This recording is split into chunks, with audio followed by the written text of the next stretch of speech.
ගාල්ලේ යටගල රාජමහා විහාරයටත් පනාගොඩ අදාළ විහාරස්ථානයටත් සම්බන්ධ වුණු අපේ ගඟසිරිපුර ධම්මාලෝක ස්වාමීන් වහන්සේගේ සඳගිරි මහා සෑරජාණන් වහන්සේගේ අධිපති ස්වාමීන් වහන්සේගේ සමාජ මාධ්‍ය වැඩමුළුවට සහභාගී වෙච්ච 35000කට ආසන්න අපේ සහෝදර තරුණ ජනතාවටත් ඒ වැඩසටහනට සහභාගී වෙන්න නොලබුණු ඉදිරියේදී සහභාගී වෙන්න බලාපොරොත්තු වෙන අපේ තරුණ ප්‍රජාවටත් අරමුණු කරලා තමයි මම මේ වැඩසටහන කරන්න හිතුනේ. අපේ ගංගසිරිපුර ධම්මාලෝක ස්වාමීන් වහන්සේ කරගෙන යන මහා සමාජ මෙහෙවරට සමාජ සත්කාර වැඩසටහන් වලට අපගේ নমස්කාර පූර්වක ආශිර්වාදය අපි පිරිනමනවා. උන්වහන්සේගේ සමාජ සත්කාර වැඩසටහන් තව දුරටත් කරගෙන යාමට ශක්තිය ධෛර්යය වාසනාව ලැබෙන්න කියලා අපි ප්‍රාර්ථනා කරනවා. ඒ වගේම එවැනි යතිවරයන් වහන්සේලා බිහි කළ ඒ මව්තුමියටත් පියතුමාටත් ඒ ආශිර්වාදය රටට දැයට සේවය කරන්න එවැනි පුත්‍ර රත්නයක් බිහි කළ ඒ දෙමව්පිය දෙපළටත් අපගේ ගෞරවය ආශිර්වාදය අපි පිරිනමනවා. මේ වැඩසටහන උන්වහන්සේ ගැන කතා කරන්නට හෝ මේ වැඩස උන්වහන්සේගේ සමාජ සත්කාර පිළිබඳව සාකච්ඡා කරන්නට නෙමෙයි. අපි මුලින්ම බලාපොරොත්තු වෙන්නේ මේ වැඩසටහන් වලට සම්බන්ධ වෙච්ච ඒ තරුණ ප්‍රජාවගේ ඒ අරමුණු ඉෂ්ට සිද්ධ කර ගැනීමට සාක්ෂාත් කර ගැනීමට ඒ උන්වහන්සේ ලබා දෙන දායකත්වය දැනුම අදාළ කාරණා සම්බන්ධයෙන් ඉතාම වටිනවා. රටකට දැයකට තරුණ ප්‍රජාව ව්‍යවසායකත්වයට ව්‍යාපාරවලට යොමු කරන්නට උන්වහන්සේ ගන්න මහන්සිය ඉතාම ගෞරවයෙන් අගය කරන ගමන්ම මා මේ ආමන්ත්‍රණය කරන්නේ ඒ වැඩසටහන් වලට සහභාගී වුණ සහ වෙන්නට අනාගතයේදී බලාපොරොත්තු වෙන ඒ අපේ තරුණ ප්‍රජාවට. හිතවතුනි, උන්වහන්සේ ඔබට උගන්වනවා සමාජ මාධ්‍ය හරහා කොහොමද ඔබගේ කරන ව්‍යාපාර ප්‍රවර්ධනය කරගන්න ආකාරය. මම ඒ හරහා ගොඩ නැගුණු චරිත කිහිපයක Facebook වලින් කරගෙන යන වැඩසටහන් දැක්කා. ඉතාම හොඳයි. තරුණ ප්‍රජාව ඉතාම උනන්දුවෙන් එතන මහන කට්ටිය ඉන්නවා, කේක් හදන කට්ටිය ඉන්නවා, පේන්ට් වැඩ කරන කට්ටිය ඉන්නවා, ස්ක්‍රීන් ප්‍රින්ට් හදලා විකුණන කට්ටිය ඉන්නවා. ඉතාම හොඳට උන්වහන්සේගේ දැනුම උකහාගෙන තමන්ගේ ව්‍යාපාර ඉස්සරහට කරගෙන යනවා. ඉතාම හොඳයි. ඉතාම අගය කරනවා ඒ තරුණ අපේ සහෝදර නංගිලා මල්ලිලා සහ වැඩිහිටි කට්ටිය ඒ කරගෙන යන දේවල් ඉතාම ලස්සනට කරගෙන යනවා. සහ ඒ අයගේ දියුණුවත් ඒගොල්ලෝ ඒ Facebook page වල සටහන් කරලා තියෙනවා. ඉතාම අගය කරන්නට ඕනේ. ඒ දෙයක් කරගත්ත පිරිසනේ. දැන් අපි කතා කරමු අලුතෙන් දෙයක් ආරම්භ කරන්න ඉන්න පිරිසට මා යෝජනා කරන්නේ උන්වහන්සේ ඒ කරගෙන යන ව්‍යාපාර වැඩමුළුවට, සමාජ මාධ්‍ය වැඩමුළුවට ඔබට සහභාගී වෙන්නට පුළුවන් වුණා හෝ නොහැකි වුණා. ඔබ ව්‍යවසායකයෙක් නම්, ඔබ ව්‍යාපාරිකයෙක් වෙන්න අරමුණු කරනවා නම් ඔබට මෙම දැනුම උකහා ගන්නට අවස්ථා ඕන තරම් අන්තර්ජාලයේ තියෙනවා. දැන් ගාල්ලේ යටගල රාජමහා විහාරයට උන්වහන්සේගේ වීඩියෝ වල මම දැක්කා හම්බන්තොටින්, තිස්සමහාරාමෙන්, කතරගමෙන්, වලස්මුල්ලෙන්, මාතර, දෙනියාය, මොරොක, රක්වාන ඔය ආදී හැම ප්‍රදේශයකින්ම කට්ටිය පැමිණලා හිටියා.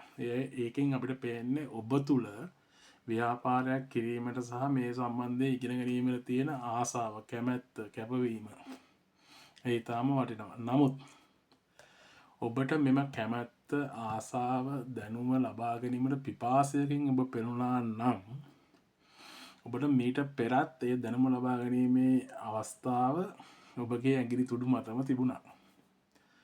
මට මෙන්න මේ වෙනස පැහැදිලි කරන්නටයි ඕනේ. ඔබ ව්‍යාපාරිකයෙක් විදිහට දියුණු වෙන්න සමාජ මාධ්‍ය භාවිතා කරන්නේ කොහොමද සහ ව්‍යාපාර කරන්නේ කොහොමද කියන දැනුම ලබා ගැනීමේ අවශ්‍යතාවය ඔබට තිබුණා නම් ඔබට ඕන තරම් අවස්ථා තිබුණා මේක සමාජ මාධ්‍ය වැඩමුළුවකට හෝ සහභාගී නොවී ඔබගේ අන්තර්ජාලය භාවිතා කරමින් ඉගෙන ගන්න. අපේ රටේ තරුණ ප්‍රජාව සහ ව්‍යාපාරවලට එළවෙන්න ගොඩාක් එන පිරිසගේ ආසාව තිබ්බට ඒ ආසාව වෙනුවෙන් කැපකිරීමක් කරන්න තියෙන කැමැත්ත කෙතරම්ද කියන එක උකහා ගන්න පුළුවන් හොඳ අවස්ථාවක් ඒක. කියන්නේ කාගේ හරි තල්ලුවක් කාගේ හරි මඟ පෙන්වීමක් නොමැතිව ඔබට ඒ ඔබගේ අදාළ ක්‍රියාව කරගන්නට බෑ කියන දේ එතනින් ඉස්මතු වෙනවා. අපේ ස්වාමීන් වහන්සේ නායකත්වය දීලා ඔබට මෙහෙම දෙයක් කරන්න පුළුවන් ඔබ මෙතෙන්ට එන්න ඔබට මේක මම උගන්වන්නම් කියන දේ නොවුනා නම් ඔබට ඔබ තුලින්ම සොයන්ව දෙයක් හොයාගෙන ඉගෙනගෙන තමන්ගේ දේ කොට දාගන්නේ කොහොමද කියන දේ ඔබ තුල නැහැ. ඔන්න ඔතනදී දැන් ගාල්ල යටකල රාජමහා විහාරයට 15000කට අධික තරුණ ප්‍රජාවක් සහභාගී වුණා කියලා උන්වහන්සේගේ වැඩසටහන වල දැක්කා. මම ලංකාවේ නෙමෙයි ඉන්නේ. මම යුරෝපේ ප්‍රාන්සයේ පැරිස් නුවර ජීවත් වෙන්නේ. ඉතින් ඒ 15000කට අධික ප්‍රමාණය හොඳට තේරුම් ගන්න මේ ලෝකයේ හැමදේම පවතින්නේ ගණිතමය ක්‍රමයක් මත. ප්‍රසන්ටේජ් එක මත. මම ඔබට හොඳ උදාහරණයක් කියන්නම්. ගාල්ලෙට 15000ක් එනවා. මොකටද දෙන්නේ? ගාලට 15000ක් එන්නේ නව ව්‍යාපාර අවස්ථා බිහි කරගන්න, තමන් කරන ව්‍යාපාර සමාජ මාධ්‍ය ඔස්සේ ප්‍රවර්ධනය කරගෙන ඉස්සරහට පවත්වාගෙන ඉගෙන ගන්න. හැබැයි මේ එන 15000ටම ව්‍යවසායකයෝ වෙන්න පුළුවන්ද? මේ එන 15000ටම ව්‍යාපාරිකයෝ වෙන්න පුළුවන්ද? උත්තරය තමයි බෑ. ඇයි? මේ ලෝකේ හැමදේම පවතින්නේ ගණිතමය ක්‍රමයක් මත කියලා මම ඔබට කිව්වා. ඒකට හේතුව තමයි අපි උදාහරණයක් ගත්තොත් අඹ වාරෙට අඹ ගහක මල් පිපෙනවා ලක්ෂ ගාණක්. ලක්ෂ ගාණක මල් පිපෙනවා. හැබැයි ඒකෙන් අඹ ගෙඩි හටගන්නේ කොච්චරද? ඒ අඹ හැදෙන ගෙඩි වලිනුත් සම්පූර්ණ ඵලයක් වෙන්නේ කොච්චරද? සමහර ගෙඩි මලෙන් ගෙඩියක් හට ගන්නවා. චිතාම චූටි ප්‍රමාණයද විනාශ වෙලා යනවා. සමහර ගෙඩි සත්තු කාලා විනාශ වෙනවා. සමහර ගෙඩි අධික වර්ෂාව නිසා ආවාලේ අමු පිටින් වැටෙනවා. සමහර ගෙඩි හොඳට ඉදිලා පැහිලා හොඳ ඵලයක් වෙලා මිනිස්සුන්ට කන්න පුළුවන් විදියට අතරපත් වෙනවා. ඕක තමයි ලෝකේ හැම දෙයකම තියෙන්නේ. 15000ක් සම්බන්ධ වුණා. ඔබ 15000න් එක්කෙනෙක් වෙන්න පුළුවන්. ඔබට ඒ 15000න් එක්කෙනෙක් වෙලා ඔබට අවසානයේ පිරිච්ච හොඳ නැවුම් අඹ ගෙඩියක් බවට පත් වෙන්න තියෙන හැකියාව කොහොමද? ඒ හැකියාව තීරණය වෙන්නේ ඔබ තුල තියෙන අඛණ්ඩතාවය. ඔබ තුල තියෙන කැපකිරීම. ඔබ තුල ඒ වෙනුවෙන් මහන්සි වෙන්න තියෙන ආසාව කැමැත්ත මත.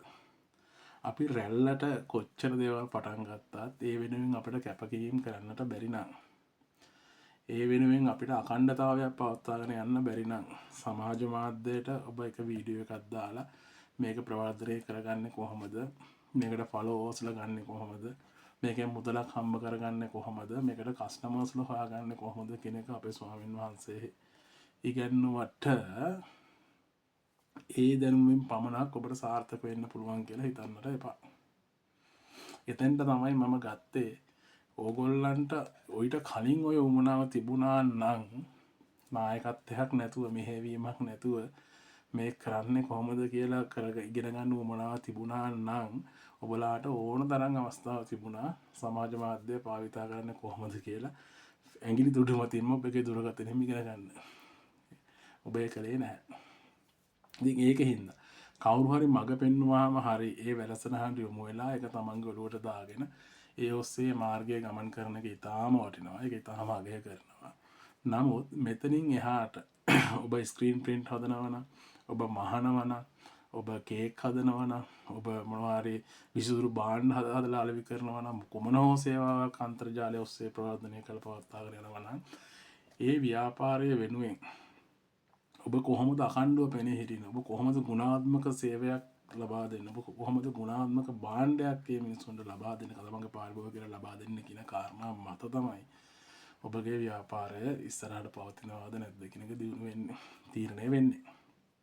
ඒත් එක්කම මම එතනදි හොඳ මේ ෆේස්බුක් වැඩසටහන් සහ ෆේස්බුක් පේජ් කීපයක් දැක්කා මෙහුම් සම්බන්ධයෙන්. ඔබ ව්‍යාපාරික සම්‍යක් ප්‍රයෝග පාවිච්චි කරන්නට ඕනේ. ඒක ඇත්ත. ඒ කියන්නේ ඔබ සමාජ මාධ්‍ය හරහා නව පාරිභෝගිකයෝ ආකර්ෂණය කරන්නට නම් ඔබට තියෙනවාට යම වැඩි යමක් ඔබ ලෝකෙට පෙන්වන්න උත්සාහ ගන්නවා සමාජ මාධ්‍ය හරහා. සමහරලාට ඔබට ගවුම් මහන කෙනෙකුට නම් ඕඩර්ස් තියෙන 50යි 100යි වෙන්න පුළුවන්. ඔබ 300ක් 400ක් 1000ක් 2000 මේ මාසෙට මැව්වයි කියලා සමාජ මාධ්‍ය ඔස්සේ පෙන්වන්නට උත්සාහ ගන්නවා. ඒක හොඳයි. මොකද ඔබට එහෙම දෙයක් තියෙනවා කියලා පෙන්වුවාම තව කෙනෙක් කාමයාට මෙච්චර ඕඩර්ස් තියෙනවා මාත් ඒක එහෙම යමු වෙන්නට පුළුවන්. හැබැයි ඔබ කියන කතන්දර ඇතුලේ සත්‍ය අසත්‍යතාවය පිළිබඳව ඝට්ටනයක් නිර්මාණය කරගන්නට එපා ඔබගේ වීඩියෝ හරහා. එක වැඩසටහනකදී මම දැක්කා එක අපේ සහෝදරියක් කියනවා යාට මැෂින් 8යි තියෙන්නේ. එයා ගාව 8 දෙනෙක් මහනවා.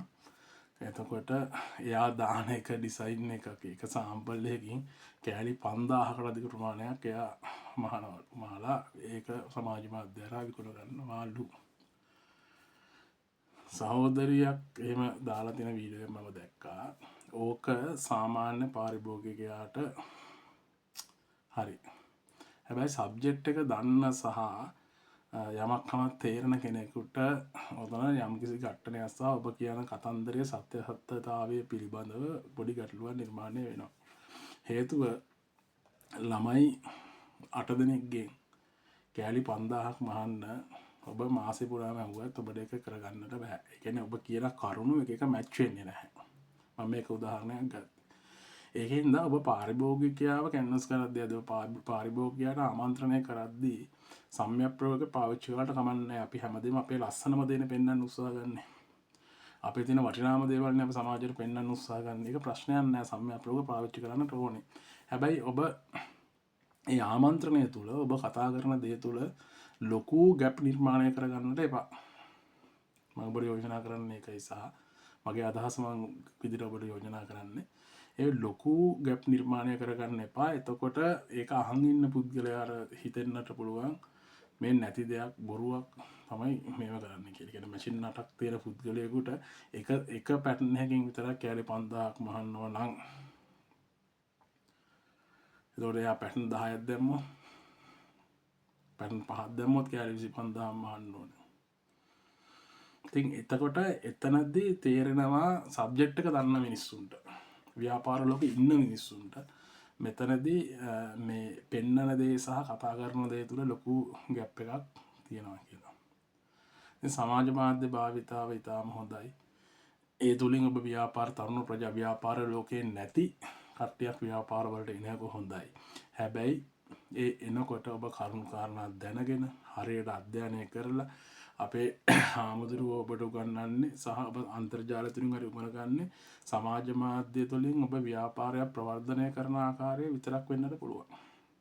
හැබැයි ව්‍යාපාරය කරගෙන යද්දී ඔබේ කොස්ට් කරන්නේ කොහමද? ඔබේ ප්‍රොඩක්ට් එක ඔබ කොස්ට් කරන්නේ කොහමද? ඔබ අමුද්‍රව්‍ය හොයාගන්නේ කොහමද?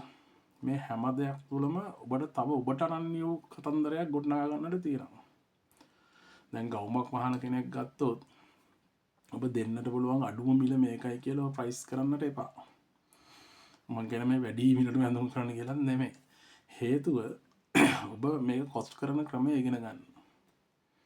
සමහර විට ඔබට වැඩි අඩුවෙන් ඔබට වැඩි හොඳ ගුණාත්මක භාණ්ඩයක් දෙන්න පුළුවන් වෙන්නත් පුළුවන්.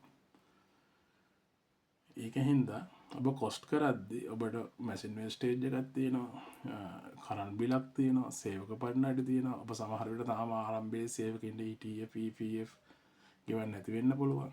ඒව ඇඩ් කරගන්නට ඕනේ. එතකොට ඔබ වැඩ කරන කාලය තුළ සේවකයින්ට සලකන තේකේ බිස්කට් එකේ ඒ කොස්ට් එක ඇඩ් වෙන්න ඕනේ, ප්‍රවාහන වියදම් ඇඩ් වෙන්න ඕනේ. මේ හැම දෙයක්ම ඇඩ් කරගෙන ඔබගේ ප්‍රොඩක්ෂන් එකේ යන දැන් අමුද්‍රව්‍ය විශේෂම අමුද්‍රව්‍ය නූල්, රෙදි, බොත්තම්, ඇසසරිස් මේ හැම දෙයක්ම මම මේක උදාහරණයක් ගත්තේ ගවුමක් ඇඳුම් සම්බන්ධයෙන්. ඒ වගේ ඔබ කොස්ට් කරනකොට පවා ඔබගේ නැත්තම් වෙන්නේ මොකද්ද?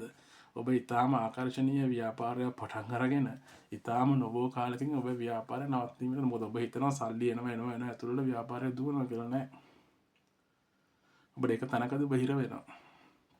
ඒ මොකද ව්‍යාපාරකදී අනිවාර්යයෙන්ම තියෙන්න ඕන නිසා ඔබගේ ලාභයක් තියෙන්න ඕන නිසා ඒකට යන කොස්ට් එකත් එක්ක කොස්ට් එකට ගණනය වෙන්න ඕන අංශ කීපයක් තියෙනවා. ඔබ රෙද්දක් අරගෙන රෙද්දට කොස්ට් කරලා මට මහන්න මෙච්චරයි මෙන්න මං වික්කයි කියලා වික්කට ඒක ව්‍යාපාරයක් වෙන්නේ නැහැ. ඉතින් මේ වගේ තොරතුරු අපි ඉස්සරහට කතා කරමු. අපි අපේ ගංගසිරිපුරු ධම්මාලෝක ස්වාමීන් වහන්සේට මේ කරගෙන සමාජ සත්කාර වැඩපිළිවෙල ඉතාම සාර්ථක ඉස්සරහට කරගෙන යන්න කියලා අපි සුබ ප්‍රාර්ථනා කරනවා, ශක්තිය ප්‍රාර්ථනා කරනවා, ධෛර්යය ප්‍රාර්ථනා කරනවා. උන්වහන්සේට চিරාත් කාලයක් මේ වැඩ කටයුතු කරගෙන යාමට ශක්තිය, ධෛර්ය, වාසනාව, දීර්ඝායුෂ ලැබේවා කියලා නමස්කාර පූර්වක ප්‍රාර්ථනා කරනවා. හැබැයි ඒ උන්වහන්සේ දෙන ශක්තිය, ධෛර්යය ඔබ උකහාගන්නේ කොහොමද කියන එක තුළ ඔබට යම්කිසි ගමනක් යාමට අවශ්‍ය දැනුම, ශක්තිය, ධෛර්යය මේ වැඩසටහන අතරින් බෙදා ගන්නට බලාපොරොත්තු වෙනවා. එසේනම් හමුවමු තවත් වැඩසටහනකින්. වේවා සුබ දවසක්.